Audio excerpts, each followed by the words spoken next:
7편입니다.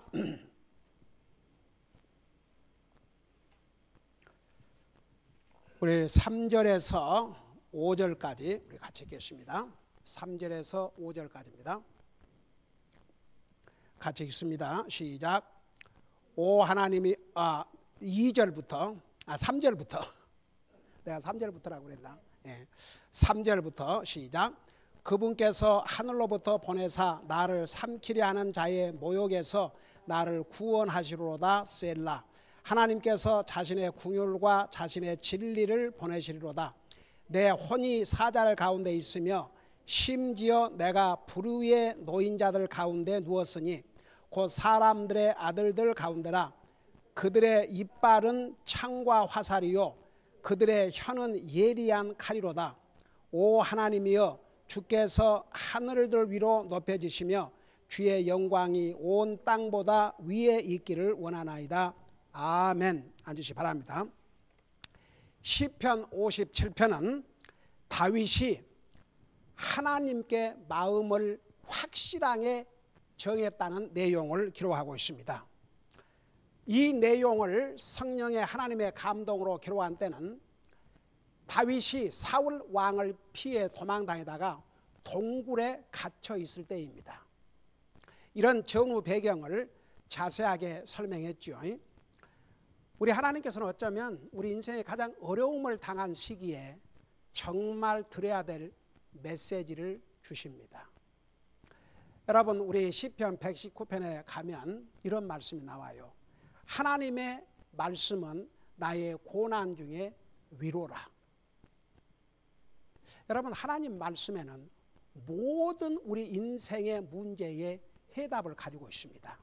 근데 이제 이 하나님의 말씀을 어떻게 믿고 받아들이냐에 따라서 이 말씀이 나에게 정말 파워풀한 강한 힘이 될 수도 있고 용기가 될 수도 있고 위로가 될 수도 있고 나를 변화시키는 그런 강력한 힘이 될 수가 있습니다. 그런데 낮에도 얘기했지만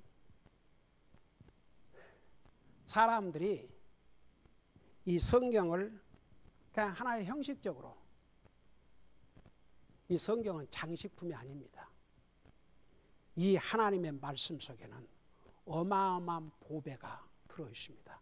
우리를 구원의 길로 인도하신 책이 바로 이 성경책입니다. 이 하나님의 말씀은 믿는 모든 자들을 구원에 이르게 하는 하나님의 능력이 됨이라 하셨습니다. 그러니까 보세요. 우리가 하나님의 말씀을 왜 읽고 듣고 하나님의 말씀을 알아야 되냐 그러면 우리의 영적인 삶에는 이 하나님의 말씀이 절대적으로 필요합니다. 하나님과의 관계를 바로 하고 사는 것도, 내가 이 험난한 상에서 어떻게 믿음으로 사느냐 하는 것도, 내가 의인으로서의 그런 정말 거룩한 삶을 사는 길도 이 하나님 말씀밖에 없습니다.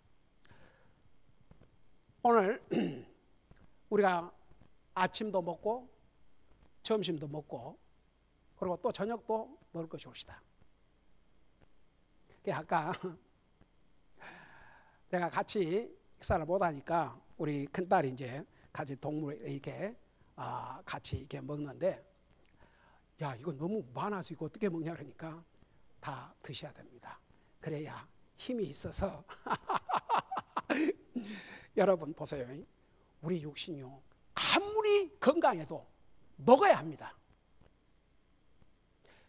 여러분 한번 하루를 굶고 이틀을 굶고 3일을 굶어봐요. 아무리 건강한 사람도 힘 못 씁니다. 지칩니다.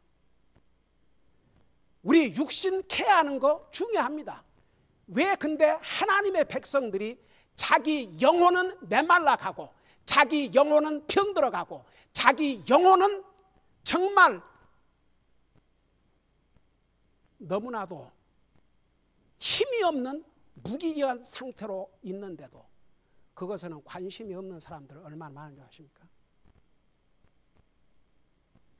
우리 영혼을 케어하는 것이 우리 육신을 케어하는 것보다 더 우선순위가 돼야 됩니다. 제가 물 한 잔을 맞기 전에 먼저 영적인 음식을 먹어라. 성경 단 한 절이라도 읽고 그리고 물을 마셔라.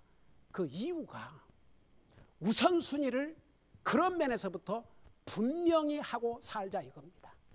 사람과 대화하기 전에, 가족과 대화하기 전에도 먼저 하나님과 대화를 하고 하나님의 음성을 먼저 듣고, 내가 육신의 어떤 음료, 물 한 컵, 커피 한 배를 마시기 전에도 먼저 하나님의 말씀, 영적인 음식을 먹고 하라는 이유가, 우리가 영적인 삶에서 그런 것을 분명히 하지 않고 살면요, 그냥 사는 것은 안 믿는 사람이나 믿는 사람이나 비슷비슷해져요. 그냥 잠자리에서 나고 저쪽에 한번 하고 커피 한잔 하고 아무 생각 없이. 여러분, 그리스도인은 질서 있는 삶을 살아야 됩니다. 잠잘 때에 자야 되고 일어날 때 일어나야 됩니다. 우리의 삶에 못된 습관이 있으면 버려야 됩니다. 여러분, 게으른 자는 개미만 또 못하다고 했습니다. 그리스도인은 부지런해야 됩니다. 게으르면 안 됩니다. 잠잘 때 자고 일어날 때 일하고 일할 때 일하고 쉴 때 쉬고 먹을 때 먹고, 그런 규칙적인 삶, 이것이 아무것도 아닌 것 같지만 참 그게 어떻게 보면 굉장히 중요합니다. 그냥 엉망진창, 삶의 기준도 없고 규칙도 없고, 일어나야 될 때 못 일어나고 자야 될 때 안 자고 먹어야 될 때 안 먹고. 여러분, 그건요 우리 육신적인 삶에도 좋지 않습니다. 하물며 우리 영적인 삶을 얼마나 케어하고 살아야 되겠습니까? 여러분, 항상 우리는 어떤 상황에서, 여러분 제가 옛날에 그런 얘기 수없이 많이 했죠. 바빠서 기도할 시간도 없고, 바빠서 말씀 읽을 시간도 없고, 바빠서 하나님을 예배하고 섬길 시간도 없고, 그 바쁨은 결과적으로 우리 인생에게, 특별히 우리 그리스도인들 복이 안 된다는 얘기입니다. 그러니까 제가 왜 이런 얘기를 항상 하냐 그러면, 우리가 이렇게 성경을 공부하면서 이게 남의 얘기, 다윗이니까 그랬겠지, 나하고 무슨 상관이야, 이런 식으로 만일에 성경을 읽거나 들으면요, 이 하나님의 말씀은 나하고는 아무런 관계가 없게 됩니다. 다윗의 조금 전에 우리가 부른 그 찬송가에 큰 물결이 뛰놀아도 주를 더 찬양하는가, 큰 환난이 닥쳐와도 주를 더 찬양하는가. 그 다음에 여기 헛된 영화 바라보면 사랑할 수 없다, 근심 걱정 많은 자는 찬양할 수 없다. 그리고 여기 마지막에 주님을 찬양하는 마음 금보다도 귀하다, 주를 찬양하는 마음 금보다 귀하다. 아마 이 찬송가 저자가 어쩌면 이 시편 57편을 읽고 이것을 근거로 했을 수도 있습니다. 왜냐 그러면 다윗이 지금 목숨을 걸고 피해 다니는 과정에 동굴에 갇혀 있는데, 그는 하나님 앞에 어떤 작정을 하고 어떤 결심을 했냐 그러면 이런 결심을 했어요. 잠깐 우리가 다시 이제 그 뒤로 돌아가서 할 테니까 5절 보세요. 오 하나님이여, 주께서 하늘들 위로 높여주시며 주의 영광이 온 땅보다 위에 있기를 원하나이다. 그러니까 주님을 높이는 것이 자기가 동굴에서 목숨을 걸고 도망치는 것보다 더 중요했다 이겁니다. 그 다음에 보세요. 7절 봐요. 오 하나님이여, 내 마음이 확정되고 내 마음이 확정됐사오니 내가 노래하고 찬양을 드리리다. 여러분, 지금 다윗이 동굴에 갇혀 있습니다. 제가 동굴에 갇혀 있는 의미가 뭐라는 거 서론에서 자세히 얘기했죠.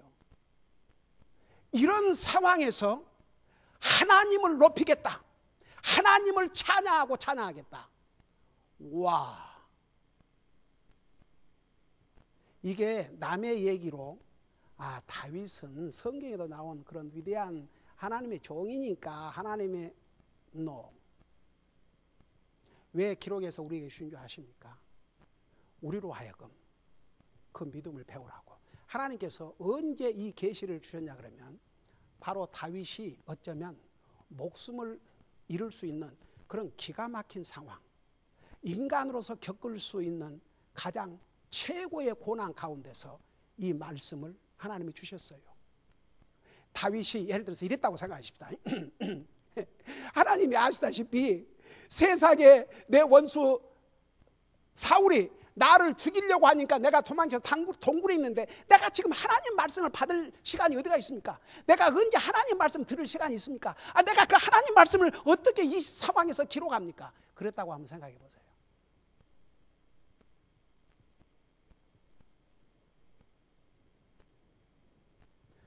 다윗이요, 우리하고 똑같은 사람이었습니다. 다윗, 왕이니까 우리가 먹는 음식보다 더 고기도 먹고 했겠지만, 그 먹어봤자 그 양고기, 중동에서는 이스라엘 주로 양고기가 메인 고기, 소고기도 먹고 했겠지만 그 양고기, 저 양고기 먹어봤지만 그렇게 양고기 글쎄요, 소고기만큼은 아니던데요. 내가 하도 이 성경에 나오는 그 고기, 양고기, 우리 예수님께서도 잡수셨을 것이고, 이렇게 참 다윗 왕이라든가 이런 하나님의 사람들이 잡수신 그 음식에 대해서 관심이 있어가지고 제가 그 양고기를 먹어봤는데, 글쎄요, 그 양고기 그렇게 어떻든 간에 다윗도 똑같은 우리와 같은 사람이었습니다.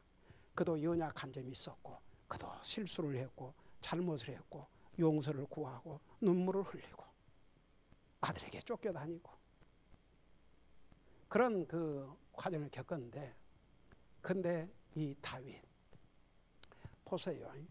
그런 상황에서 하나님께서 계시를 주시니까 기쁨으로 받아들였어요. 그러니까 항상 우리가 이런 자세, 어느 때든지 때를 얻든지 못 얻든지 주의 종은 하나님의 말씀을 선포해야 되고, 또 하나님 믿는 사람들은 항상 말씀을 들을 그런 준비가 돼 있어야 된다, 그런 뜻입니다. 자, 이런 걸 생각하시면서 이 다윗이 이제 하나님 앞에 두 가지 면에서 큰 작정을 했어요. 아예 확실하게 마음을 정했는데, 첫째는 하나님께 부르짖고 하나님을 찾겠다. 그게 이제 첫째 마음의 확정입니다. 그래서 2절에 보니까 내가 지극히 높으신 하나님께 부르짖으니 나를 위하여 모든 것을 이루시는 하나님께 부르짖으다. 지금 지난번에 여기까지 전한 것 같아요. 그래서 다윗은, 하나님은 다윗을 위하신 분이라는 거, 다윗을 위해서 모든 것을 이루실 분이라는 것을 100% 믿었습니다. 그래서 제가 지난번에 수없이 얘기했죠. 반복해서 하나님 우리를 위하신 분이지 우리를 해치는 분이 아니라고. 하나님은 우리를 위해서 100% 유익을 주시는 분이지. 여러분 보세요. 하나님은 우리 같은 죄인, 원래 사람들은요, 하나님을 원치 않고 자기 멋대로 살기를 원했어요. 심지어는 하나님 믿고 나서도 자기 멋대로 살고자 하는 사람들이 얼마나 많습니까? 그런 우리 인생을 불쌍히 여기셔서 하나님이신 예수님이 사람의 몸으로 이 땅에 오셔서 자기 생명을 주시고 우리를 영원한 지옥으로부터 건져주셨지 않습니까? 그래서 예수님과 우리와 하나를 만들어 주셨죠. 한번 생각해 봐요. 그런 주님이 우리를 위하시지 우리를 해치겠습니까? 이런 주님을 믿고 사는 게 힘든다면 이 사람은 주님 진짜 믿는 사람이라 볼 수 없어요. 주님을 예배하고 섬기는 것이 나의 삶의 이유요, 목표요, 기쁨이요, 즐거움이 되지 않는다면 아직 멀었습니다. 아직 멀었습니다.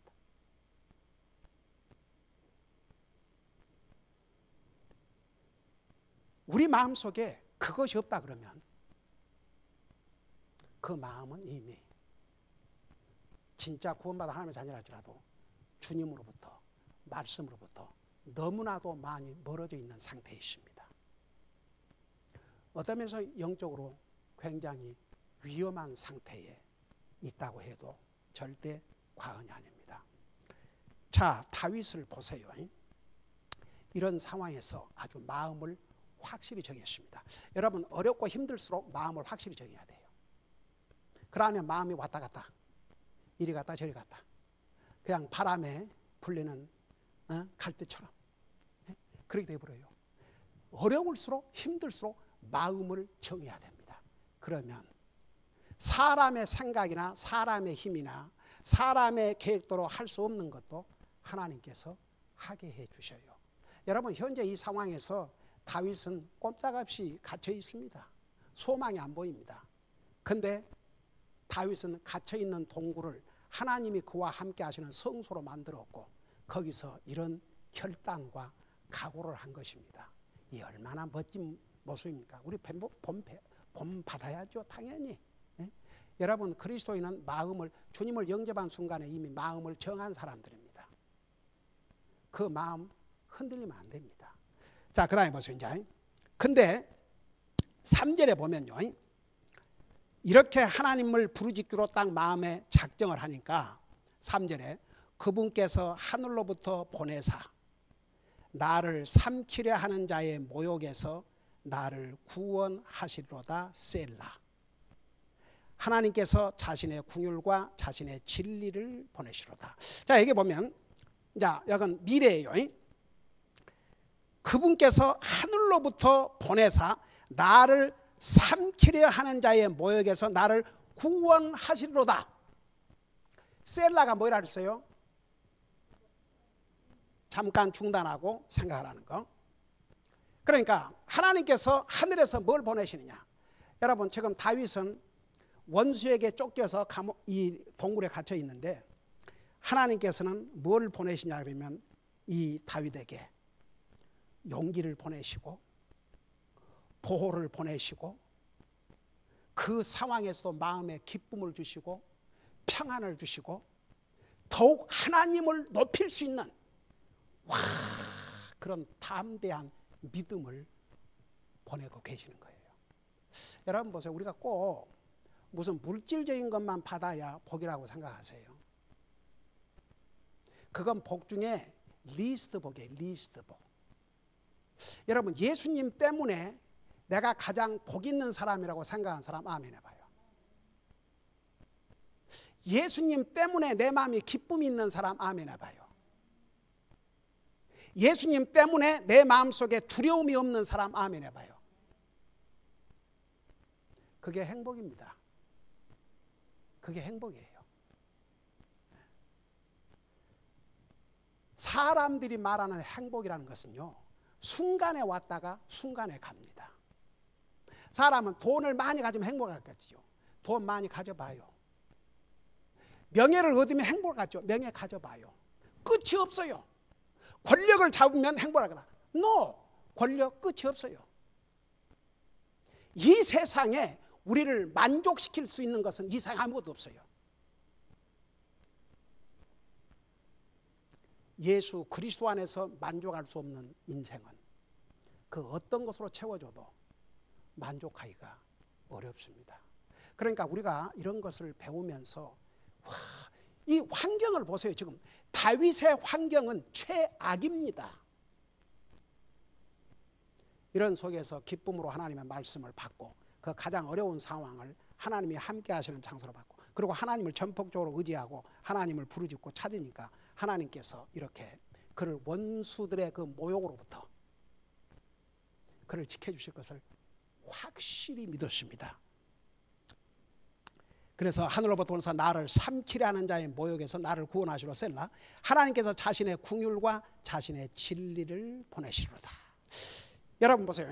우리에게 참 필요한 게 하나님의 자비, 하나님의 진리, 하나님의 자비, 하나님의 진리. 여러분 궁극적으로 하나님께서 왜 우리의 인생에 구원의 길을 열어주는지 아십니까? 우리 인생을 불쌍히 여기시고 우리 인생을 불쌍히 여기시고 우리를 사랑하셔서 그래서 진리 대신 예수님께서 이 땅에 오셔서 자기의 생명을 주셨습니다. 여러분 진리와 예수님은 분리할 수가 없습니다. 왜 하나님의 말씀을 잘 들어야 되는 줄 아세요? 하나님 말씀과 예수님은 분리할 수가 없습니다.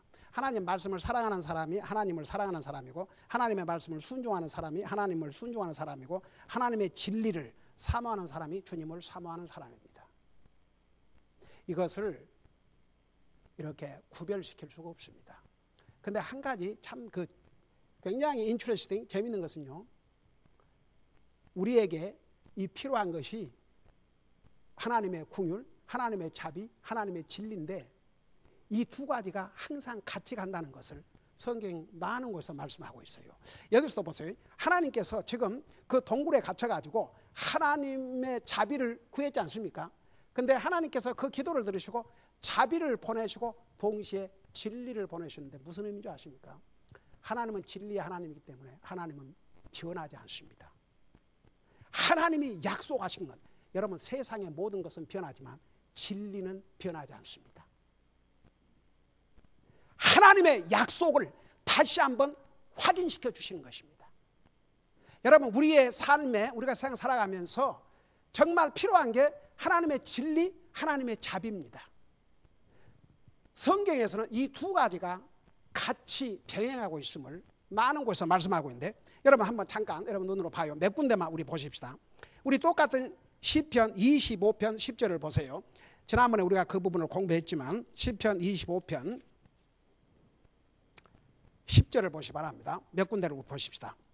이 하나님의 자비, 하나님의 긍휼, 하나님의 진리가 같이 병행을 합니다. 25장 10절에 보면 주의 모든 행로는 그분의 언약과 그분의 증언들을 지키는 자들에게 긍휼과 진리로다. 우리 주님께서 주님의 언약과 그분의 말씀을 지키는 자들에게 긍휼과 진리를 베풀어 주신다 그 말입니다.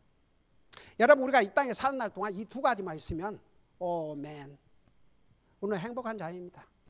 그 이상 필요 없습니다. 이 속에 다 들어 있습니다.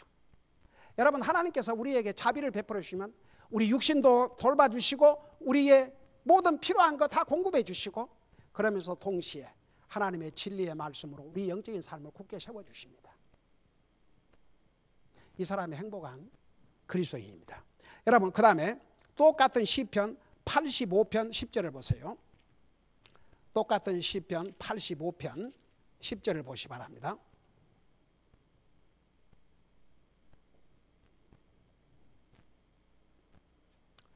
자, 85편 10절에 보면 여기에 뭐라 그랬습니까? 긍휼과 진리가 같이 만난다고 그랬어요. Meet together. 그냥 연인들 사이예요. 네? 사랑하는 사람들 사이예요. 긍휼과 진리가 같이 만나고 의와 화평이 서로 입맞추었다고 그랬습니다. 그래서 여러분 보세요. 하나님께서 우리 인생을 불쌍히 여기지 아니하시며 이 세상에 살아남는 사람 한 사람도 없습니다. 하나님께서 우리 인생을 불쌍히 여기셔서 믿는 우리도 하나님께서 우리를 불쌍히 여기셔서 안 믿는 사람은 진리를 줘도 받아들이지 못해요. 그런데 믿는 사람들은 진리를 알거든요. 여러분 우리 예수님께서 내가 길이요 진리요 생명이니 우리 주님이 누구라는 걸 분명히 알려주셨습니다. 주님은 우리의 진리십니다. 주님은 절대 변하지 않습니다. 주님의 약속 변하지 않습니다. 주님의 말씀 변하지 않습니다. 우리가 수요일 날 호세아를 공부하면서 지금부터 몇천 년 전에 호세아 선지자를 통해서 예언해 주셨던 이스라엘에 대한 경고 메시지가 역사적으로 그대로 이루어졌고 그 다음에 형벌을 통한 회복을 약속하셨는데 그 회복도 다 이루어졌지 않습니까? 하나님의 진리는 영원토록 서 있습니다. 오직하면 우리 예수님께서 이 세상은 다 없어져도 내 말은 영원히 서리라. 영어로 보면 stand forever. 그 다음에 여러분 다른 곳으로 보세요. 잠언 3장 3절을 보세요. 시편 다음에 잠언 3장 3절. 자, 페이지 수로 973페이지 옵시다.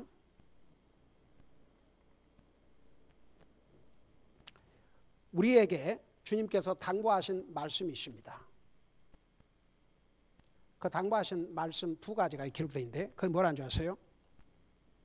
3절에 보니까 3장 3절에 긍휼과 진리가 내게서 떠나지 말게 하고 이 긍휼, 자비, 멀시 이게 내게서 떠나지 말게 하고 그것들을 내 목에 매며 내 마음판에 기록하라. 이 두 가지 절대 잊지 말라는 얘기입니다. 그 다음에 보세요. 16장 잠언 똑같은 16장 6절을 보세요.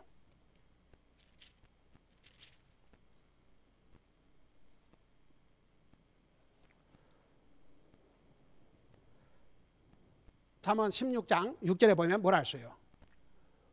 궁율과 진리로 말미암아 불법이 정결하게 되며 주를 두려워함으로 말미암아 사람들이 악을 떠나니라.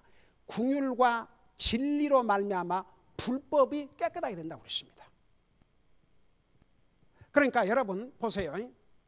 우리가 하나님의 자비를 받고 살기 때문에 우리도 다른 사람들에게 자비를 베풀어야 됩니다. 여러분 다른 사람들에게 우리가 베풀 수 있는 가장 큰 자비가 뭡니까? 지옥 갈 영혼들에게 주님을 전해주는 것입니다.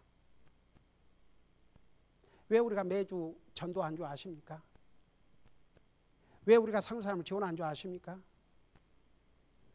우리는 하나님의 자비 때문에 구원받고 영원한 하늘나라에 갈 수 있는 소망을 갖게 되십니다. 우리도 다른 사람들에게 자비를 베풀어야 됩니다. 여러분 보세요. 가족 식구들 가운데 주님 알지 못한 영혼들, 가만 놔두면 죽어 지옥 갈 영혼들을 내버려 두는 것은 가족을 향한 가장 잔인한 행동인가 아세요? 자비를 베풀어야 됩니다. 눈물을 흘려야 됩니다. 저는요, 그 칼버드 목사님의 그 하신 얘기 중에 간증 중에 그 아버지가 아들은 이렇게 구원받고 주의 종으로 주님을 섬기고 있는데 아버지가 완전히 하나님 상관도 안 하고 살았어요. 그래도 아들의 졸업식에 이제 대학교 졸업식에 왔어요. 아버지가. 칼버드 목사님이 아버지 바지가리를 잡고 눈물을 흘리면서 아버지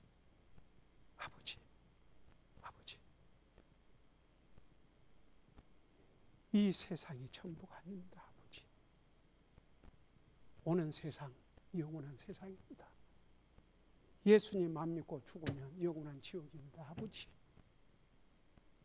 엉엉 울었대요. 아버지 바지가를 잡고 바닥에 무릎을 꿇고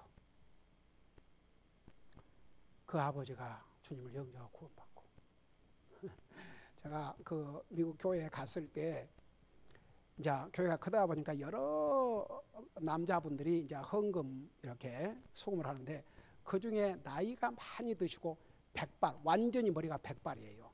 그런 노인이 아주 신실하게 주님을 섬기는 모습을 제가 보고 나중에 물어봤어요. 저분은 누구냐고 그랬더니 목사님 아버지라고. 와, 참 아름답더라고요. 네.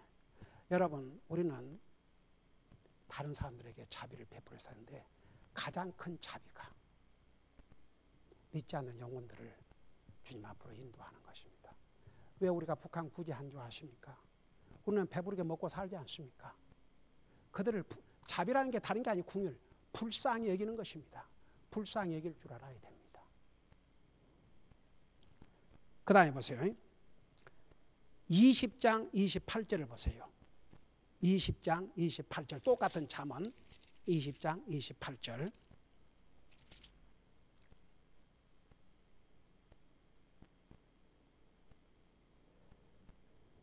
거기 보니까 궁율과 진리가 왕을 보존하며 그의 왕자는 궁율로 떠받쳐지니라. 예를 들어서 다스리는 정치가, 그러니까 다스리는 권력자가, 통치자가 이 두 가지를 버리면 절대 그 자리 보존하지 못한다 그런 뜻입니다.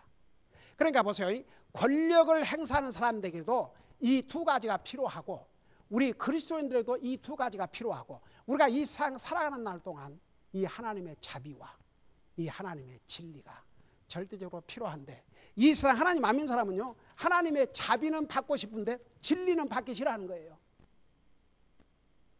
너무나 슬프지요. 네. 근데 우리는 이 두 가지 하나님의 자비, 하나님의 진리 이것을 우리가 받고 사니까 우리도 그걸 갖고 살자고요. 다른 영혼을 불쌍히 여기고 그들에게 진리를 전해주고 자 그걸 생각하면서 다시 시편 57편을 봐요. 3절 하나님께서 자신의 궁율과 자신의 진리를 보내시리로다. 그러니까 하나님 보세요. 하나님께서 다윗에게 그 상황에서 무엇을 보내주실 것을 다윗이 안 거죠. 그러니까 다윗에게 그 동굴에서 필요한 것은 하나님의 자비와 그런 상황에서도 결코 흔들림이 없는 믿음을 지키기 위해서는 진리가 필요하거든요. 하나님의 말씀이. 하나님께서 그 두 가지를 보내실 것을 확신하였습니다. 그러면서 4절에 보니까 지금 다윗이 어떤 상황에 있는가를 더 생생하게 지금 기록하고 있는 게 4절인데, 내 혼이 사자들 가운데 있으며 심지어 내가 불의의 노인자들 가운데 누웠으니 곧 사람들의 아들들 가운데라. 그들의 이빨은 창과 화살이요 그들의 혀는 예리한 칼이로다. 여기에 다윗이 내가 지금 사자들 가운데 누웠다. 심지어 내가 불 위에 노인자들 가운데 누웠다. 그래놓고 그 사람들의 아들들 가운데라 그러네. 이게 정말 다윗이 사자 지금 속에 있고 불타는 곳에 있다는 것이 아니고 사람들이 다윗을 죽이려고 꼭 사자와 같이 불태우는 불같이 그렇게 다윗을 죽이려고 했던 그 상황을 지금 얘기하고 있습니다. 그래서 그 뭐라 하시는 4절 마지막에는 그들의 이빨은 창과 화살이요 그들의 혀는 예리한 칼이로다. 그들의 이빨이 창과 화살 같다고 했습니다. 그 다음에 그들의 혀는 예리한 칼이로다. 여러분 보세요. 이 혀라는 게요, 혀를 잘못 사용하면 사람을 죽일 수도 있습니다. 그래서 거짓된 혀.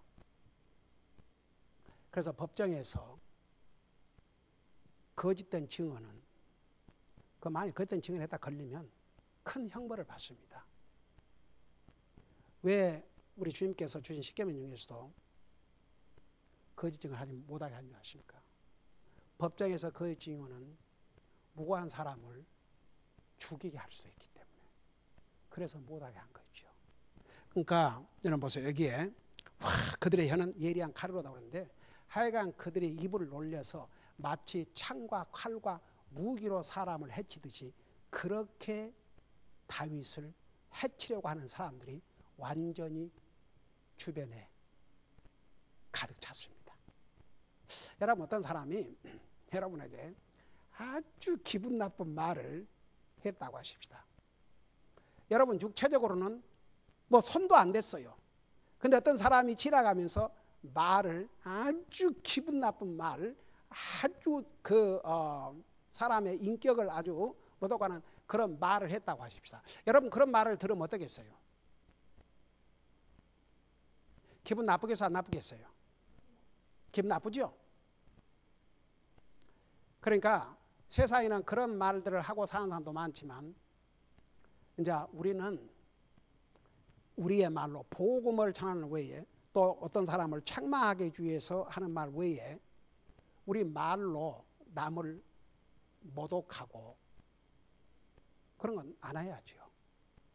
왜냐하면 이 말 한마디가 사람을 죽일 수 있기 때문에. 그 죽인다는 것은 육체를 죽인다는 게 아니라 그 심령을. 그래서 여러분 보세요. 우리가 항상 이 말이라는 것을 잘 사용하고 살아야 됩니다. 근데 우리 그리스도인은 항상 어디에다 포커스를 맞추고 있냐면 내 입을 통해서 그리스도를 전하고 그리스도의 복음을 전하고 다른 사람에게 베풀 수 있는 자비 중에 자비가 하나님을 모르는 사람들을 주님 앞으로 인도할 수 있도록 그들에게 주님을 알려주는 것, 그것이 우리가 베풀 수 있는 가장 큰 자비고, 하나님 안 믿는 사람은 진리를 몰라요. 진리를 아는 우리가 진리를 그들에게 전해줘야 됩니다. 다윗은 이런 상황이 있습니다. 지금 완전히 그 주변에 둘러있는 사람들이 입만 열었다 그러면 다윗을 죽이려고 합니다. 그러니까 그들의 혀는 아예 칼입니다. 무기. 그럼에도 불구하고 그 다음 절을 보세요. 5절 그거하고 맞춥시다. 그 다음 절을 보면 참 기가 막히죠. 이런 상황에서 다윗이 아주 인간적인 측면에서 보십시다. 와, 정말 어쩌면 정말 주님 해도 너무하신 거 아닙니까? 이거 도대체가 내가 동굴에 갇혀가지고 이제는 언제 죽을지 모르고 저 사울은 도리어 왕으로서 3,000명의 군사를 거느리고 나를 죽이려고 하는데 도대체 주님 나를 어떻게 하시려고 하십니까? 그렇고 원망할 수 있지 않습니까? 근데 5절을 봐요. 그런 상황에서 오 하나님이여 주께서 하늘들 위로 높여지시며 주의 영광이 온 땅보다 위에 있기를 원하니다. 보십시다. 다윗이 여기서 나로 하여금 빨리 도망치게 해 주시옵소서. 저 사울 왕을 죽게 해 주셔서 더 이상 저를 추적하지 못하게 하소서. 이런 얘기가 아니고 한번 보세요. 지금 이런 상황에서 주께서 하늘들을 위로 높여주시며, 그러니까 주님을 높이는 거, 주님을 높이는 거, 주님이 높여지시기를 원합니다. 와, 어메이징이죠. 그런 상황에서 주님이 높여주시기를 원합니다. 내가 이 동굴에 갇혀 있다 할지라도 제가 주님을 높여드리기를 원합니다. 그 다음에 뭐라 하십니까? 그 마지막으로 주의 영광이 온 땅보다 위에 있기를 원하나이다. 그래서 하나님의 영광을, 자기 안전보다도 하나님의 영광을 먼저 구했습니다. 여러분, 다윗 사람입니다. 똑같은 우리와 같은 사람이었습니다. 근데 다윗 보세요. 다윗이 우리하고 달랐던 것은 이 한 가지밖에 없었습니다. 그는 하나님을 믿을 뿐만 아니라 절대적으로 믿었습니다. 그리고 자기 환경 탓하지 않았습니다. 어려운 상황 탓하지 않았습니다.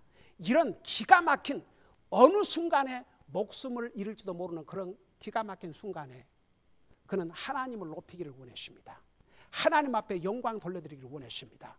그는 도리어 그 상황에서 내가 이런 하나님 믿어봤자 무슨 소용이 있는가, 이런 게 아니고 나는 하나님을 향해서 내 마음을 확정하고 내 마음을 확정했나이다. 내가 지극히 높으신 하나님께 부르짖겠습니다. 내가 주의 이름을 높이겠습니다. 주님의 영광을 드러내겠습니다. 이 얼마나 멋있습니까? 다윗이 신이 아닙니다. 또 다른 하나님이 아닙니다. 나와 여러분과 똑같은 사람입니다. 다윗이 그렇게 할 수 있었다면 우리도 할 수 있기 때문에 이 말씀 주신 것입니다.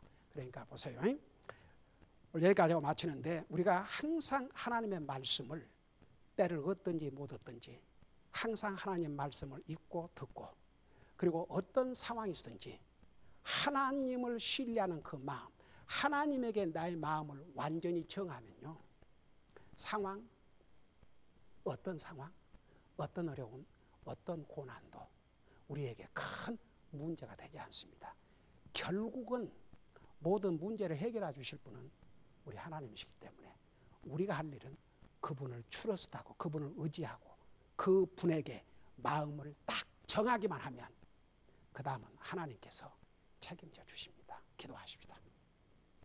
사랑의 아버지 하나님, 시편 57편을 통해서 우리에게 주신 이 하나님의 귀한 교훈을 우리 잊지 말게 하시고, 우리도 다윗의 이 믿음을 본받고 이 다윗의 믿음을 따라서 어떤 상황에서든지 하나님의 말씀을 듣고 하나님을 높이고 하나님에게 마음을 확실히 정하고 사는 우리 사랑하는 성도들 되게 하여 주시옵소서. 감사합니다. 사랑합니다. 예수님의 이름으로 감사 기도하옵나이다. 아멘.